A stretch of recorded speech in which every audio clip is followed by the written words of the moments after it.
Shalom, selamat pagi. Sate pagi hari ini bertemakan Cinta Kakawin Suta, karya Pendeta Dr. Anda Ismail dari seri Selamat Bercinta. Dalam kegelapan, Suta menyelinap keluar. Tidak ada seorang pun yang tahu pergi kemana. Tepatnya, ia sendiri pun tidak tahu. Pokoknya keluar dari istana dan mencari tempat yang sunyi dan sepi. Ia sadar resikonya sangat besar. Godaan, bahaya, penderitaan, dan akan tetapi tekadnya sudah bulat. Langkah Suta yang semula gesit beberapa hari kemudian mulai mengendur keletihan, lapar. Padahal sebelumnya ia tidak pernah merasa lapar. Di istana berlimpah berbagai makanan lezat. Seorang diri, padahal sebelumnya dayang-dayang cantik selalu siap menemaninya. Bahaya mengancam, padahal sebelumnya pasukan pengawal selalu ada di sekitar dia. Maklumlah, ia adalah Pangeran Sutasoma, putra mahkota kerajaan Hastina. Lalu, mengapa Suta sekarang ada di lereng gunung ini? Mengapa segala kenyamanan dan kemuliaan di istana ia tinggalkan? Karena ia tidak ingin dinobatkan jadi raja. Ia tidak ingin kedudukan dan kekuasaan. Ia tidak ingin punya harta benda. Ia tidak ingin disanjung dan diagung-agungkan. Yang ia inginkan adalah menapak jalan kebenaran. Ia menginginkan sebuah hidup tanpa keinginan apapun kecuali keinginan untuk menemukan kebaikan. Akan tetapi justru karena mencari kebaikan, kini Suta terancam bahaya. Kuasa-kuasa jahat sudah lama mengintai. Banyak pihak tidak senang jika Sutasoma menjadi raja. Nyawa Suta terancam. Salah satunya adalah harimau betina yang tiba-tiba mengadang jalannya. Macan betina itu mengaum dan memperlihatkan taring-taringnya yang tajam. Apakah ia mau menyerang Suta? Tidak, supaya dilihat oleh Suta. Macan ini justru mau menerkam bayi macan yang masih lemah. Ia mau memangsa anaknya sendiri, sengaja di depan Suta. Suta berteriak, Jangan menggigit anakmu." Jawab macan betina itu, "Tetapi aku lapar, aku harus makan. Kalau kamu betul mau melindungi bayi ini, berilah tubuhmu sebagai gantinya." Maka terjadilah itu. Suta memberi tubuhnya. Tanpa ayal, taring macan itu langsung menancap di dada Suta. Suta mati seketika, darahnya mengalir. Heran, baru saja meneguk darah Suta, macan itu merasa diri berbeda. Tiba-tiba hilang sudah segala rasa lapar dan hausnya. Apa yang terjadi? Darah Suta berubah menjadi tirta amerta, yaitu air kehidupan. Barang siapa yang minum air kehidupan, ia tidak akan haus dan lapar lagi selama-lamanya. Sekarang macan itu sadar bahwa Suta adalah titisan Buddha. Akibatnya macan itu menyesal. Ia telah membunuh orang yang tidak bersalah. Lalu ia meminta siapa saja untuk membunuh dia. Masalahnya, siapa gerangan berani menghadapi macan yang beringas itu? Maka macan itu pun memutuskan untuk bunuh diri. Pada saat itu Dewa Indra turun tangan. Ia membangkitkan Suta dari kematian. Suta hidup kembali. Jiwa macan betina itu pun terselamatkan.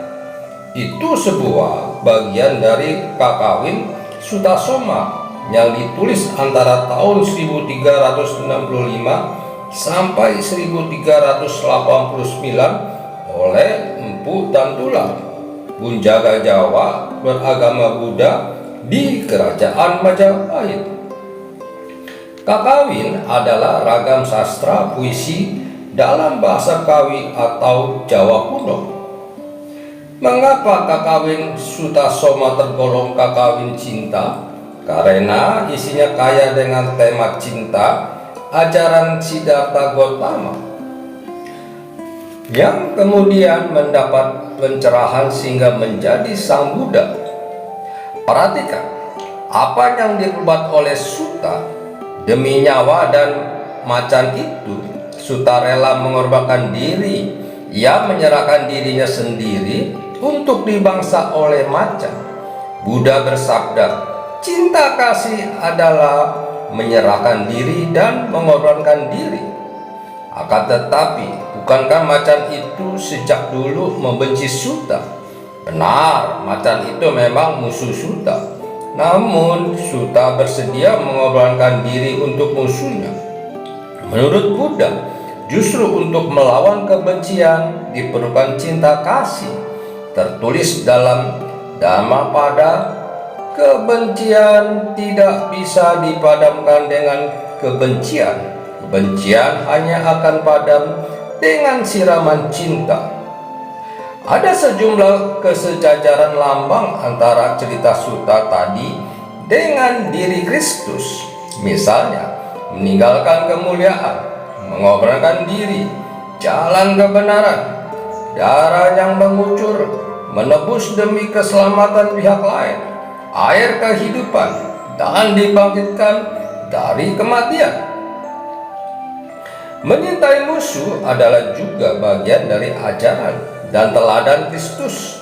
Kristus berkata, kamu telah mendengar yang difirmankan, kasihilah sesamamu manusia dan bencilah musuhmu. Tetapi aku berkata kepadamu, kasihilah musuhmu dan berdoalah bagi mereka yang mengenai kamu, karena dengan demikian kamu menjadi anak-anak Bapa-Mu yang di surga. Demikian juga Kristus berkata, kasihilah musuhmu, berbuatlah baik kepada orang yang membenci kamu, berkati orang yang mengutuk kamu, berdoalah bagi orang yang berbuat jahat terhadap kamu. Perhatikan verba yang dicatat oleh Lukas, yaitu berbuatlah baik kepada orang yang membenci kamu. Terjemahan alternatif, lakukanlah hal yang baik untuk orang yang membenci kamu. Banyak kakawin dalam hal-hal tertentu sejajar dengan ajaran dan teladan Kristus. Patut disayangkan bahwa masyarakat kita tidak punya akses untuk menimba hikmat naskah-naskah kakawin itu. Soalnya kakawin ditulis dalam bahasa Jawa kuno yang sudah tidak ada penuturnya lagi. Pakar-pakarnya ada di Universitas Leiden di Belanda. Di Indonesia sendiri, pakar naskah kuno karya Empu Tantular ini bisa dihitung dengan jari. Seorang di antaranya adalah Dwiworo Retno Mastuti, doktor sastra lulusan Leiden, pengajar dan peneliti di Universitas Indonesia, anggota masyarakat penaskahan Nusantara, dan anggota Asosiasi Peranakan Tionghoa di Indonesia. Ragam sastra kakawin banyak mirip dengan Kitab Amsal, Pengkhotbah, dan Kidung Agung.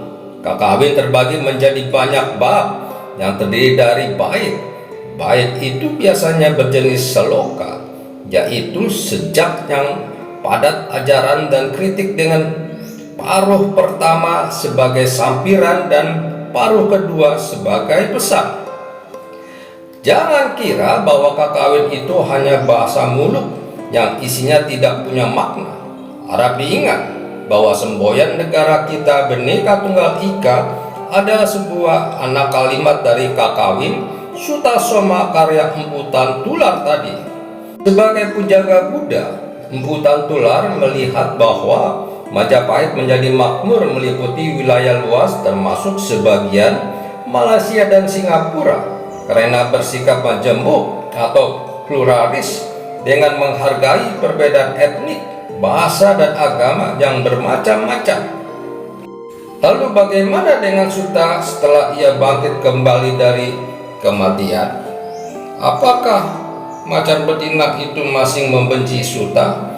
Apakah Suta masih ada musuhnya? Musuh Suta justru makin banyak. Wajah Waktra, naga raja, dan lainnya sedang mengintai. Satu persatu musuh dihadapi oleh Suta, bukan dengan senjata, melainkan dengan cinta. Bukan dipukul, melainkan dirangkul. Suta berjalan terus mendaki gunung, menapaki jalan setapak. Cerita Suta masih panjang. Amin. Mari kita berdoa. Bapa Surgawi, terima kasih bahwa pada pagi hari ini kami dapat merenung tentang kasih. Biarlah kami berani berkorban demi kebaikan dan kasih Tuhan kepada orang lain. Amin. How great the love of God for me, to let His Son come down, to take my place upon the tree and wear a thorny crown. For me, upon the cross of Calvary. For me,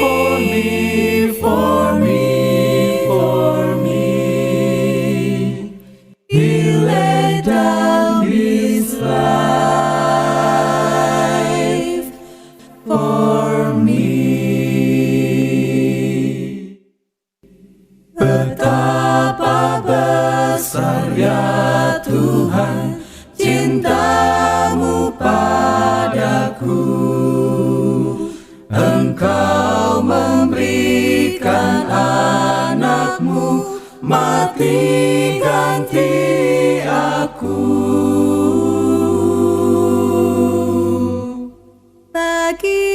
Bagi aku mati di bukit Golgota. Bagi aku dikorbankan hidupnya.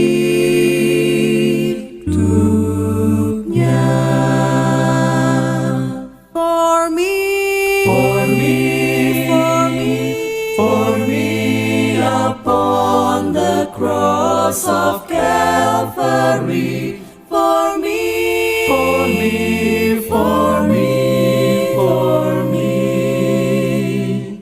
He laid down His life